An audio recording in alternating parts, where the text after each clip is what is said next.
I want you to the bone. I want you to take me home. I'm falling. Love me long. I'm rolling, losing control, body and soul. Mind to for sure. I'm already yours. Allahu Akbar! Allahu Akbar! Allahu Akbar! Allahu Akbar! Ya, hampir 12 jam pasca kebakaran kilang minyak Balongan, Indramayu, Jawa Barat milik Pertamina, api belum berhasil padamkan. Meski demikian, area yang terbakar sudah dilokalisasi agar tidak menyebar ke area lainnya. Hingga pukul 12 siang, sisa kobaran api masih menyala dengan kepulan asap pekat membumbung tinggi di area 4 tangki yang terbakar pada Senin dini hari. Dari visual drone yang terlihat di sekitar area yang terbakar sudah diberikan foam agar api tidak meluas. Sementara petugas pemadam kebakaran terus berupaya memadamkan kobaran api. Data Kepala Bidang Pemadam Kebakaran Kabupaten Indramayu, 10 mobil pemadam kebakaran masih bekerja di kilang minyak yang beroperasi sejak tahun 1994 ini. Direktur Logistik dan Infrastruktur Pertamina Mulyono pada Senin pagi menyebut pemadaman dan pendinginan diprediksi memakan waktu 4 hingga 5 hari ke depan. Dengan asumsi itu, Mulyono menyebut kilang minyak Balongan mengalami kehilangan 400.000 barel minyak yang seharusnya bisa diproduksi. Sementara itu, Direktur Utama Pertamina Nike Widiawati memastikan peralatan utama produksi kilang tidak terbakar. Ia juga memastikan ketersediaan bahan bakar minyak untuk Cikampek dan Jakarta yang dipasok kilang minyak Balongan tidak terganggu.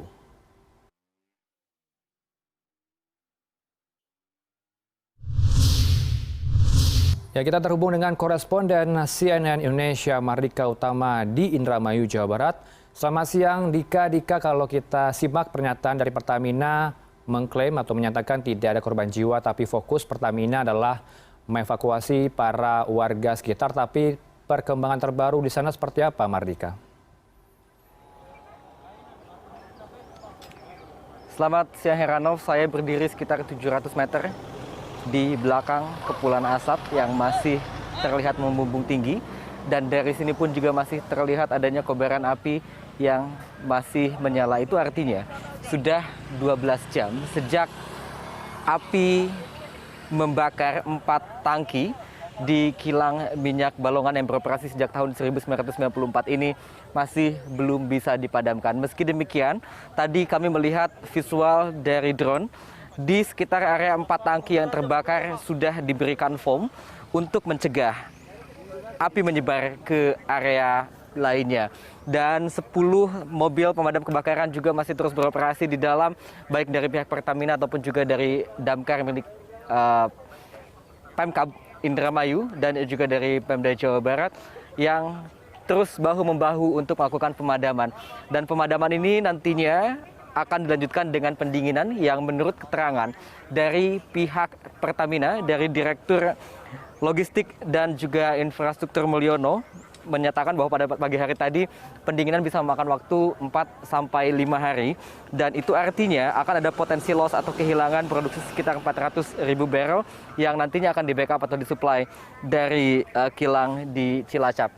Nah, kalau kita mengelaborasi lagi sejumlah informasi terkait dengan kebakaran yang terjadi di kilang minyak Balongan ini. Tadi saya mau berbincang atau mewawancarai sejumlah warga yang menyatakan bahwa sejak 2 jam sebelum terjadinya kebakaran pada pukul 00.45 yang diawali dengan ledakan, disertai pula atau diawali dulu dengan adanya bau kebocoran gas yang cukup menyengat sekitar pukul 23.00 waktu Indonesia Barat. Dan keterangan ini juga sudah dipastikan oleh Pusdal Ops Jawa Barat. Informasinya saya terima sekitar pukul 10 pagi hari tadi. Dan imbas dari adanya bau yang menyengat yang diduga dari kebocoran gas di tangki yang terbakar, sejumlah warga melakukan protes ke kantor Pertamina yang ada di Desa Sukourip yang jaraknya hanya sekitar 500 meter dari lokasi kebakaran.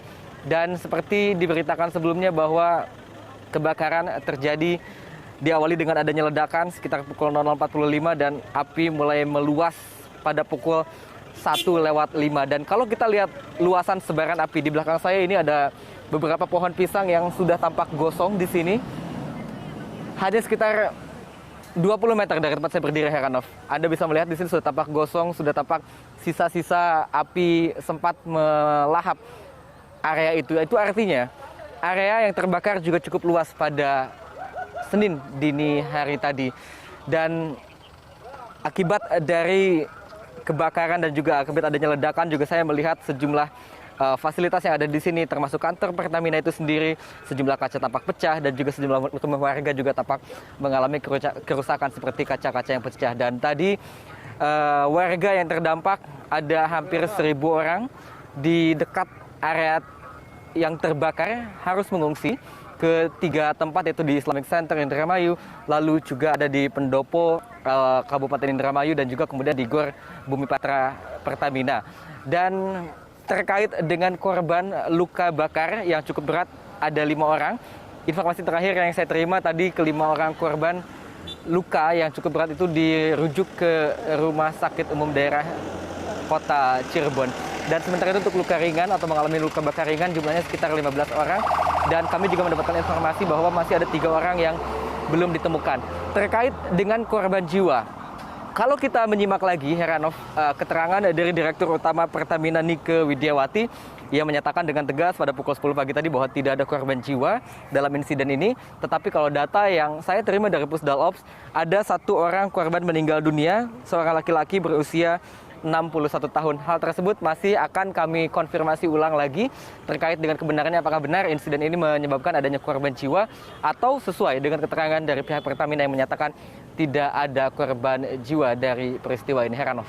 Mardika, kalau Anda katakan ada 1.000 pengungsi yang tersebar di 3 titik, tapi bisa Anda gambarkan kepada kami seberapa jarak antara kilang minyak dengan permukiman warga? Berapa radius kilometer yang berada di sana sehingga harus mengungsi? Apakah masih aman untuk warga di sana? Ada 1.000 orang yang mengungsi sampai 5 hari ke depan? Ya, tempat saya berdiri ini sekitar 700 meter dari area yang terbakar. Dan saya berdiri tidak jauh dari Gapura Desa Sukourip yang merupakan desa paling dekat dengan area yang terdampak dari insiden kebakaran pada Senin dini hari tadi. Memang sejumlah warga sudah tampak kembali lagi ke rumahnya meskipun di sini listrik masih dimatikan dan jalan akses menuju ke arah Cirebon juga masih diblokade atau masih ditutup. Tetapi memang mayoritas warga masih berada di 3 posko pengungsi yang bisa saya ulangi lagi adalah di posko pertama Islamic Center Indramayu, lalu di Pendopo, lalu juga di Gor Perumahan Bumi Patra. Dan pihak dari pemerintah setempat saat ini tengah melakukan pendataan ulang dan juga untuk memenuhi kebutuhan-kebutuhan mereka. Dan juga tadi Pertamina pada pagi hari tadi juga sudah mengeluarkan rilis yang memastikan bahwa protokol kesehatan di posko-posko pengungsian yang ada akibat atau imbas dari insiden kebakaran di kilang minyak yang mampu memproduksi 125 MBSD atau million barrel steam per day ini akan terjaga. Di sana juga disediakan masker, hand sanitizer, dan juga area cuci untuk mencuci tangan. Nanti setelah ini saya akan melihat langsung bagaimana situasi di posko pengungsi dan juga menggali lebih banyak lagi informasi dari sana, seperti apa keterangan-keterangan warga terkait dengan detik-detik adanya insiden kebakaran yang terjadi di kilang minyak Balongan. Kilang minyak Balongan ini beroperasi sejak tahun 1994 dan mensuplai kebutuhan bahan bakar minyak LPG untuk wilayah Cikampek dan juga Jakarta. Dan untuk aftur juga ada 3 bandara yang disuplai dari kilang minyak di Balongan ini. Tadi kalau saya melihat lagi informasi dari Direktur Logistik Pertamina Mulyono menyatakan bahwa untuk stok ketersediaan BBM secara nasional saat ini ada 10,5 juta barel dan itu artinya cukup untuk 28 hari ke depan. Dan sementara untuk solar stoknya 8,8 juta, cukup untuk 10 hari ke depan. Sementara untuk aftur ada 3,2 juta barel lagi dan cukup untuk pemakaian 74 hari ke depan. Dan meskipun akan kehilangan sekitar 400.000 barel dari kilang minyak di Balongan ini, akan nantinya disuplai oleh kilang minyak dari Cilacap. Dan tadi Nike Widiawati, Direktur Utama dari PT Pertamina, juga memastikan bahwa area yang terbakar atau 4 tangki yang terbakar diawali oleh tangki T301G bukanlah peralatan utama dari produksi yang dilakukan di kilang minyak, melainkan adalah bagian storage, sementara seperti pipa dan juga bagian lainnya masih dalam kondisi yang normal atau tidak terdampak dari insiden yang terjadi pada Senin dini hari tadi. Heranov. Baik, kita harapkan 3 orang yang dinyatakan hilang ini segera ditemukan, Mardika, dan juga 3 orang yang luka serius bisa mendapatkan perawatan yang terbaik. Dan kita harapkan warga tidak panik di sana. Terima kasih atas elaborasi Anda, Mardika Utama, langsung dari Indramayu, Jawa Barat.